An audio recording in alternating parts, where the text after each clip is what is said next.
राजस्थान, मध्य प्रदेश और छत्तीसगढ़ में बीजेपी की जीत से कई राजनीतिक दल बौखला गए हैं।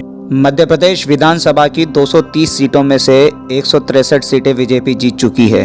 भारतीय जनता पार्टी की इतनी विशाल जीत के बाद अगला सवाल ये उठता है कि अगला सीएम कौन बनेगा। दिसंबर की 10 तारीख बीत चुकी है, लेकिन अभी भी क्लियर कट चेहरा जो है सीएम पद का वो सामने नहीं आया है। तो आइए ऐसे में सीएम पद के उम्मीदवारों को देख लेते हैं और उनके राजनीतिक करियर को भी। पहले चेहरे और उम्मीदवार के बारे में तो आप लोग अच्छे तरीके से जानते ही हैं, इनके बारे में तो मैं क्या ही बताऊं। लाडली बहना के बाद अब अभियान होगा लखपति बहना, लखपति बहना, लखपति बहना।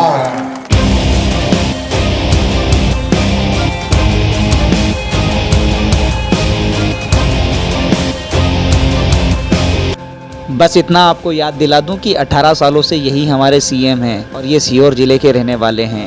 1990 से लेके तो अभी तक इनका राजनीतिक सफर रहा है। प्रेजेंट में तो ये अनबीटेबल हैं। सुनने में आया है कि सीएम शिवराज सिंह जी चौहान इतने ज़्यादा एक्साइटेड नहीं है सीएम पद के लिए। अब इनका उद्देश्य इस बार सिर्फ बीजेपी को जिताना था। अगले हैं ज्योतिरादित्य सिंधिया, जो कि ग्वालियर के रहने वाले हैं और 2020 से बीजेपी में अपनी सेवाएं दे रहे हैं।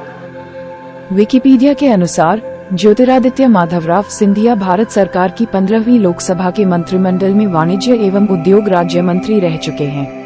ये लोकसभा की मध्य प्रदेश स्थित गुना संसदीय सीट का प्रतिनिधित्व करते थे।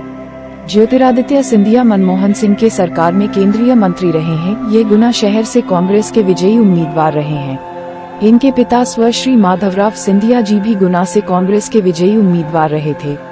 ज्योतिरादित्य सिंधिया 2019 लोकसभा चुनाव में गुना सीट से कांग्रेस उम्मीदवार के रूप में चुनाव लड़ा, लेकिन इस बार उन्हें हार का सामना करना पड़ा।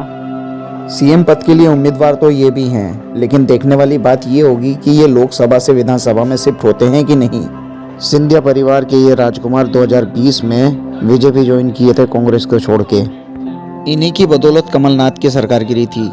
खैर छोड़िए, ये तो राजनीति है और ये सब तो चलता रहता है। चलिए अगले उम्मीदवार को देख लेते हैं। विकिपीडिया के अनुसार कैलाश विजयवर्गीय वर्तमान में भारतीय जनता पार्टी के राष्ट्रीय महासचिव के रूप में कार्यरत हैं। इंदौर में भारतीय जनता पार्टी से अपना राजनीतिक करियर प्रारंभ कर वे इंदौर नगर के महापौर बने।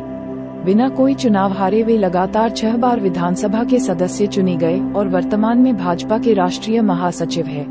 पार्टी में केंद्रीय नेतृत्व के लिए पदोन्नत होने से पहले वे 12 वर्ष तक राज्य सरकार में कैबिनेट मंत्री रहे। वर्ष 2014 में हरियाणा विधानसभा चुनाव के लिए विजयवर्गीय बीजेपी के चुनाव प्रभारी नियुक्त हुए थे। तो ये तो रही इनसे जुड़ी सामान्य सी जानकारी। ये इंदौर के रहने वाले हैं और काफ़ी लंबे टाइम से बीजेपी में अपनी सेवाएं दे रहे हैं। अब देखने वाली बात ये होगी कि इनको सीएम पद के लिए आगे किया जाता है या नहीं। अगले हैं प्रहलाद सिंह पटेल, मध्य प्रदेश के दमोह के रहने वाले हैं और सीएम पद के लिए उम्मीदवार भी। के अनुसार प्रहलाद सिंह पटेल जून 1960 भारत की 16वीं लोकसभा के सांसद हैं। 2014 के चुनावों में वे मध्य प्रदेश के दमोह से निर्वाचित हुए।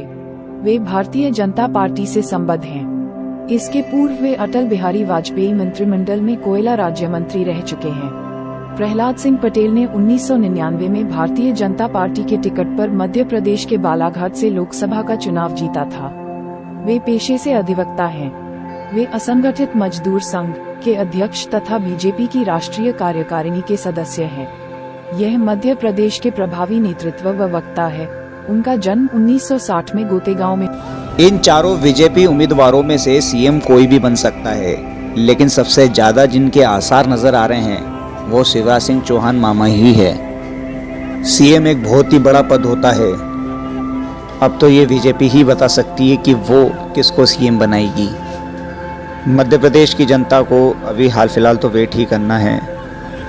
जल्दी ही इन चारों में से कोई भी सीएम पद के लिए शपथ ले सकता है। जो भी शपथ ले बस वो मध्य प्रदेश के लिए काम करे, इस प्रदेश के विकास के लिए काम करे। इसी उम्मीद के साथ धन्यवाद दोस्तों, आपका दिन शुभ हो।